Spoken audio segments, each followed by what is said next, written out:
اور مکے سے مدینہ پیدل چل رہا ہے، جہاں تھک جاتا اوپر کی چادر زمین پہ بچھا لیتا، بیٹھ جاتا۔ رات کا سفر، دن کا سفر، رات کا سفر، دن کا سفر۔ آپ تو اپنی نیند کی قربانی دے کر مسجد میں نہیں آ سکتے ہو۔ آپ تو ہوٹل پہ چائے پینے بیٹھ گئے اور اذان ہو رہی ہے تو ابھی چائے بنی نہیں ہے، لیکن آپ کو معلوم ہے جب تک چائے پیئیں گے جماعت نکل جائے گی، لیکن آپ چائے کی قربانی نہیں دے سکتے ہو مسجد کے لیے۔ اذان کی آواز سن کر ہم مسجد کی طرف نہیں آ سکتے ہیں۔ عبداللہ ذوالبجادین جنگل میں بکریاں چرا رہا ہے، اور محمد رسول اللہ پر ایمان لانے والے صحابہ بھی جنگل میں بکریاں چرا رہے ہیں۔ ہاں بکریاں چرا رہے ہیں۔ بکریاں چراتے جاتے اور صحابہ قرآن کی آیتیں گنگناتے جاتے۔ بکریاں چرا رہے ہیں اور قرآن کی تلاوت زور زور سے کرتے جا رہے ہیں، جنگل میں پڑھتے جا رہے ہیں۔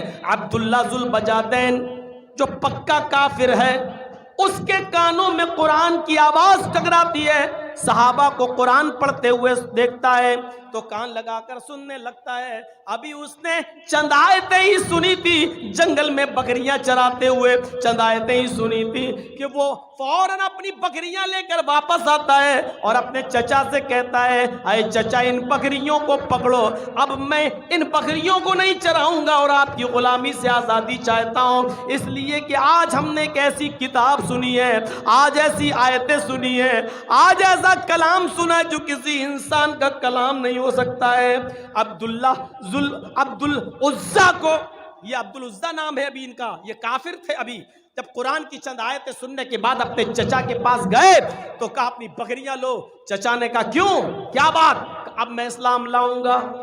چچا نے کرتا اتروا لیا، لنگی اتروا دی، گنجی اتروا دی، جوتے تک اتروا دیے، بالکل برہنہ کر دیا، ننگا کر دیا، اور فرمایا جب تم ہمارے نہیں رہے، اسلام لانا چاہتے ہو، قرآن پر عمل کرنا چاہتے ہو، قرآن پر ایمان لانا چاہتے ہو، تو میں نے جو کچھ دیا سب کچھ واپس کرو۔ کرتا اتار دیا، جوتے اتار دیے، گنجی اتار دی، جو کچھ امامہ سب اتار دیا، صرف لنگی رہ گئی۔ کہا چچا جان صرف اتنی اجازت دے دو کہ میں اپنے گھر جاؤں اور اپنی ماں سے کپڑا لے لوں، اس کو ہم لپیٹ لیں اور آپ کی لنگی ہم آ کر واپس کر دیں۔ چچا کہتا ہے نہیں، اتنی دیر کی بھی اجازت نہیں دوں گا کہ تم اپنے گھر جاؤ۔ اگر تم اسلام پر عمل کرتے ہو، قرآن پر ایمان